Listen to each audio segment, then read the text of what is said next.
Hey guys, thanks so much for flipping through the pages of yet again our 6th month Moxxie Magazine. Welcome to People Make a Difference. Today we're really excited that you guys have zapped our code and we're here with Felicia Hunter Wyman, who you guys probably already know because they are the owners of the doghouse here in Waynesville.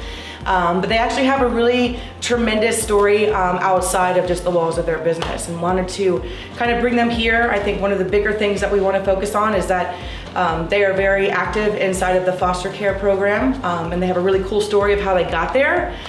So not only do we want to kind of talk about how they've changed lives, but also the importance of maybe you guys getting interested in the foster care program here, because there's a lot. Can we say that there's a lot or a ton of foster kids out here? And if you guys had to kind of like throw a number out there, I mean, what does that number look like?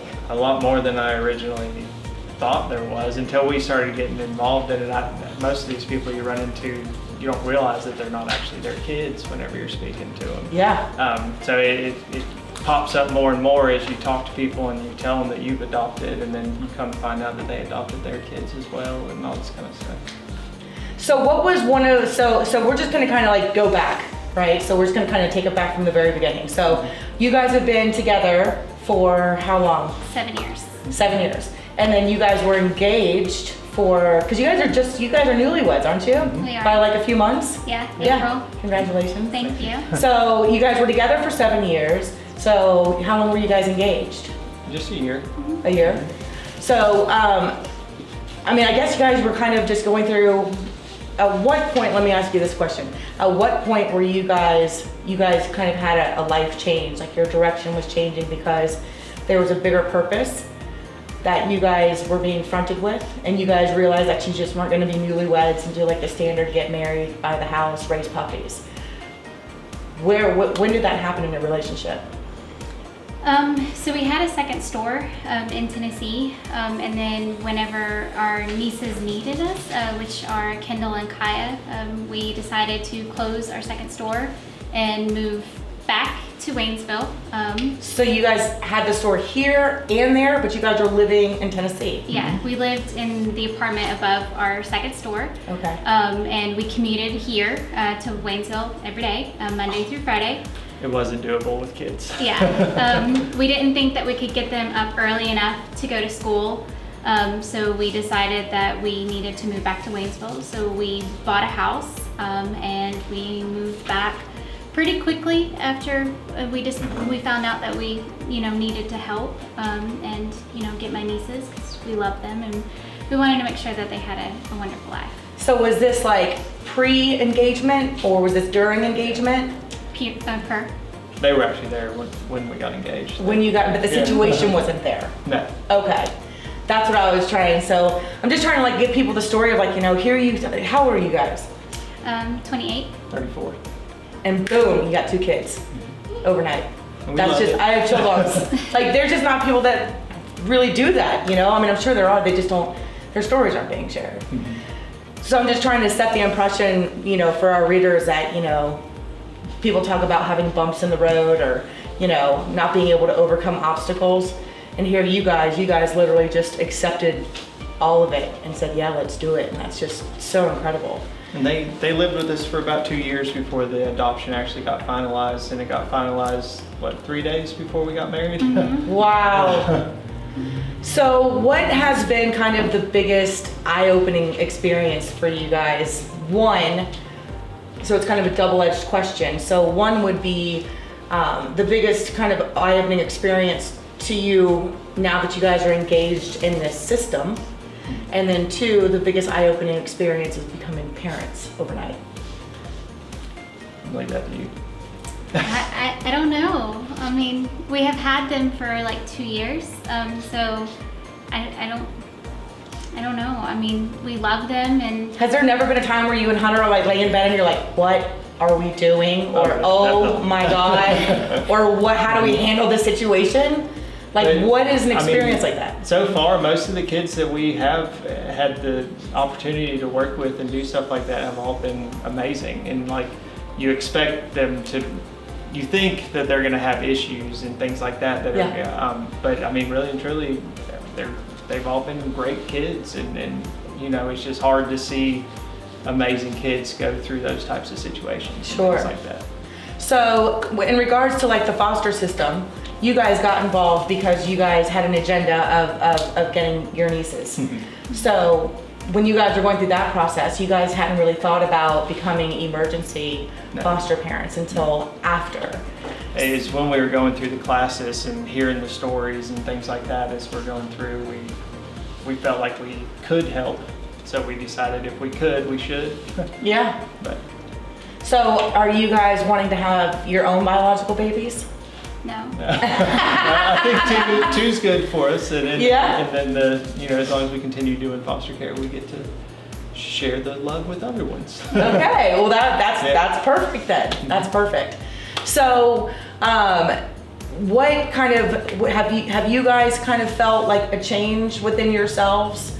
I mean, you're really, really young to be. I mean, seriously, babe, really young to be a business owner, to be married, to be a mom, and not just to those babies, but you've got several fur babies too. So clearly, you have a brilliant head on your shoulders, and you've got an incredible work ethic. But have you felt yourself change at all during the past 2 years? I mean, I'm sure I have, but I mean, I don't really notice it as much. Yeah. I mean, I was just raised, really well. Sandra and Ray helped, raise me, and I had my mom, but I do have to say that Sandra and Ray really has helped, and that was the previous owners of the shop. Okay. I used to go to church with them when I was little, and have sleepovers and stuff like that, and if it wasn't for them, I'm not sure how I would have turned out. Yeah, or where you would be. Mm-hmm. So what about you, Hunter? I mean, I definitely don't. I'm not as wild as I used to be. I guess I would say that. Parenting Those nights are definitely has over. a way to kind of ground you down, Yeah. Whereas we used to wake up on a Saturday morning and drive to Charleston just to eat oysters and drive back that night. Yeah. We're more grounded here, and it's given me the opportunity to fall more in love with our community and everything, because I do more stuff here now. Well, and you just got your real estate license. Mhm. So what was the kind of push behind that? Well, initially we've hired an amazing staff down there that have kind of taken away most of my jobs. So it was At the doghouse? Yeah. So it was more boredom, and real estate was a career I could go into and still have the flexibility that if I need to pick them up from school early because they're sick or something, I can break away and go do that, not as opposed to like a steady 9 to 5 where I have to be there every day. It kind of allows for this lifestyle to continue to go strong. He also used to research like houses and what kind of houses are selling, and just for the fun of it. Yeah. And he's always been intrigued with like the history of the houses and what's the story behind them. I like So you've always had an interest in that. Yeah. In that, like something, how they're built and the layout, the design concept, not necessarily the selling of them, but that kind of Right. works hand in hand with one another. Mm-hmm. And looking at them. And looking at them. That's the fun part. So tell me a little, one of the things that you had just shared was, you've been able to kind of get a little bit more out of the community, by you guys. I mean, I think, are you still kind of like shoved in the back all the time? Like that's where you hang out? Or do you have the flexibility to come out too? I am a lot in the grooming department, but Yeah. I love it. Yeah. I originally started working there when I was 15. I grew Wow. up there. I was a week old whenever I started hanging out, but they didn't really let me do too much hands-on stuff until I got a little older. But I didn't really think I would love grooming as much as I do, and I absolutely love it. Every year we go to compete to test our skills, but also really to learn new trends and stuff like that. And it's just a lot of fun when you can take a dog that you can't even see its eyes and turn it into something that's like so Beautiful. cute, like a puppy. Yes. It just really brings you joy. Yeah. And then you always fall in love with the same dog that you do every 4 to 6 weeks, and you see it and you connect with it. I mean, it's really awesome. You look like you could like get looked Yeah, yeah. That's but, so awesome. Yeah, I really do love it. I still love the retail, so Yeah. I try my best to be out there. One, because I love being able to take a customer's problem, like maybe their dog has a digestive problem, and being able to help show them something that'll fix it. And you know, they take it home, they try it, and they come back and they're like, oh my goodness, that I wish I talked to you sooner. You know, that's so amazing. It finally worked. And I hear a lot of those stories, and that makes me happy as well. So Sure. I love both parts. I just can't be in both parts at the same time. Of course not. Of Yeah. course not. So where do you guys see yourselves kind of moving forward? I mean, you've got the business, which I mean, you just said you guys have really kind of been able to hire just really quality people. So you're kind of advancing and doing other things. Would you guys adopt another long-term baby?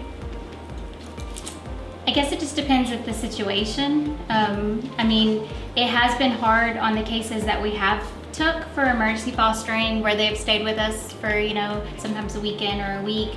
You do connect with them, and you know, sometimes it is hard to let them go. But you also have to think of it as, you know, by letting them go, it allows you to be able to help another family. Sure. So it is hard, but at the same time, you still impact them. They're still gonna remember you, and you know, you touch their life. So you guys have been emergency foster care parents for how long? Not very long. A couple months? Probably, we had our first case last year. Yeah, we weren't really. I don't think we were supposed to start getting placements in that for another Couple months. 3 months. But they've just had such a need for emergency and respite for other foster parents and stuff like that that they just went ahead and started calling us. Usually they wait 6 months anytime you have a life-changing event, which would be like starting a new career, Sure. adopting the girls, or us getting married, that kind of stuff, just so you kind of settle down. But they, especially this time of year, they've had so many people go on vacation and stuff, not be able to bring the kids and things like that, we've had extras that even though we weren't quite there yet. Right, because one of the things that you had shared with me the other day when we were talking about doing this was something that people don't normally think about is the fact that the biological parents still have so many rights over their biological child, even though when they're not in their custody, which is mind-boggling. So if these girls weren't yours and you guys wanted to go on a trip to Charleston, you guys would have to reach out to the department and get approval from not just the department, but your family. Sister ultimately. Right. And if your sister said no, then you guys couldn't do it. Well, we couldn't take them. You couldn't take them. You guys could go. Yeah. Well, we wouldn't, but Right. what would have to happen is you would call the department, and they would have to find a family that's willing to take the kid while you go on your vacation. Which is just, we'll stop there. Yeah. Good choice. So when you guys were going through the process, how many other families were taking the same classes as you to become the emergency foster parents? Was there like a congregation, or was there just a few people? There was about six or seven other couples, for the most part, in our class, and they're 6-week classes. I think so. Okay. Somewhere there. So it's every eight or 9 weeks, I think. They're go doing through a another class. Yeah. So do you think that there's just kind of like the message just isn't out there? I mean, when you say that, you know, typically when emergency foster parents come on board and the standard is 6 months before you get a placement, and here you guys are saying we got certified, and I mean, bam, they were giving us babies because there's no other place for them to go. Do you think that there's just not an awareness of this program? There's not an awareness of the real true situations that are here? And yeah, okay. I think, I mean, I didn't think anything of it whatsoever until we started going through with our own girls. And, you know, it wasn't even something that ever really crossed our minds. Right. But so how do you guys feel, I mean, what would be a way, I mean, other than that, and I hope that this story helps to kind of, you know, get in people's minds that this is a real situation here in our small county, that there's overflow of children. How is another way to kind of get that message out? I mean, you guys are living it. You know, do you guys have friends that reach out that have maybe taken an interest in doing what you guys have done?